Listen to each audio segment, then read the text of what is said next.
it-tnejn ta' 18 il-ġimgħa matul is-sena, sena 1. Qari mill-Evanġelju ta' San Mattew, kapitlu 14, versi minn 13 sa 21.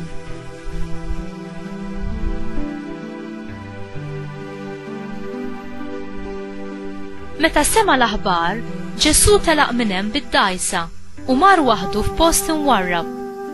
Imma n-nies semgħu fejn mar u telqu warajh bil-mixi bil-bliet. Xi niżel l-art mid-dgħajsa ra kotra kbira ta' nies u tħassarhom u fejn ilhom il-morda tagħhom.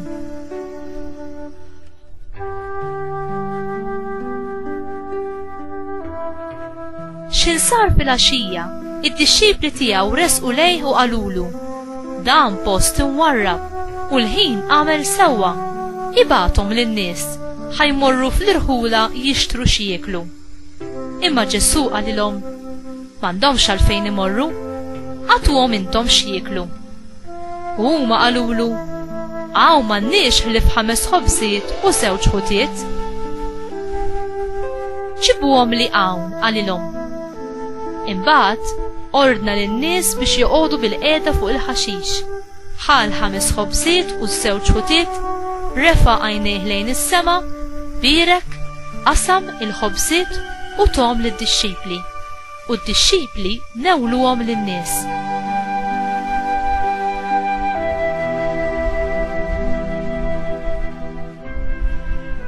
U kulħadd kiel u xaba, u ġabru l-bċejjeċ li kien fadal u mlew bihom 12 qoffa.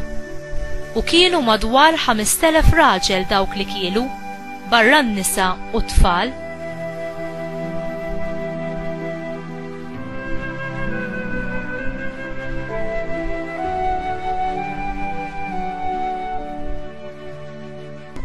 Il-kelma tal-mulej, tifħir lilek Kristu.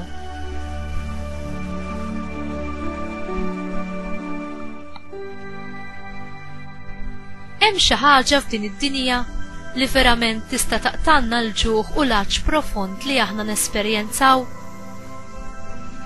Folla kbira ta' nies inġabru biex jisimgħu lil Ġesu, bla dubju għax kellhom il-ġuħ għall-kelma tal-ħajja. Meta sar fil-għaxija, id-dixxipli ta' Ġesu rridu jibatuhom lura lejn djarhom għax huma ma kellhomx ir-riżorsi biex jitimgħuhom. Huma kkummentaw ukoll li kieku kellhom jonfqu l-flus biex jixtru x'jieklu lil dik il-folla kbira, kienu jridu jonfqu tal-anqas paga ta' 6 xhur. Ġesu, il-ħobż tal-ħajja, ħa il-ftit li kellhom, 5 ħobżiet u 2 ħutiet. U wara r-rat ħaj lil missieru tas-sema, qasmu lil kulħadd sakemm kielu u xebaw. Il-mulej dejjem hekk jimxi magħna. Ikun ridna nagħtuh il-ftit tagħna bil-fidi u l-fiduċja fih li hu kapaċi jimmultiplikah għal ġid tal-oħrajn.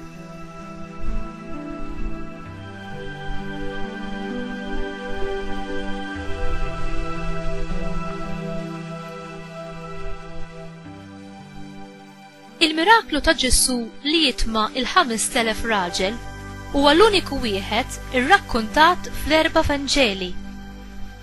X'inhu s-sinifikat ta' dan il-miraklu? Dan il-miraklu fakkar lil poplu fil-providenza ta' Alla meta temaħħom fid-deżert, meta kienu taħt it-tmexxija ta' Mosè. Dawn meta qabadhom il-ġuħ, Alla batilhom il-manna x'jieklu. Dan l-ikel kien bitħejjija għal veru ħobż li jinżel mis-sema kuljum fuq l-artali tagħna li hu Ġesu innifsu. Hu l-uniku li jissodisfa il-ġuħ spiritwali tagħna u min jiekol minn dan ma jmut qatt imma jgħix b'Ġesu għall-eternità. Inti tersaq lejn Ġesu biex tagħtih il-ftit tiegħek fiduċja li hu bih se jibdel il-ħajja tiegħek u tal-oħrajn. Ġesu, il-ħobż ħaj li jinżel kuljum f'kull qudiesa li titqaddes. Jiġi biex ikun il-ħobż li jgħajjex lilna l-koll.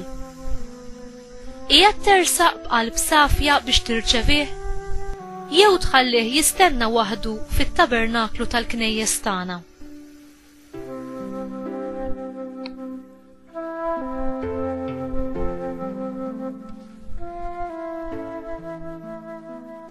Mulej, int tissodisfa x-xewqat l-aktar profondi tal-qlub tagħna billi titmana bik innifsek fl-Ewkaristija mqazza.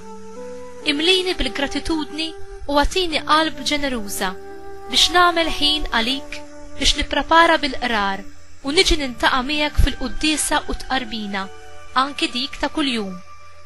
Għamel li nkun ukoll ta' xhieda għal ta' madwari biex huma wkoll jiġu jduqu mill-benna li int biss taf tagħti, il-benna tiegħek innifsek. Amen.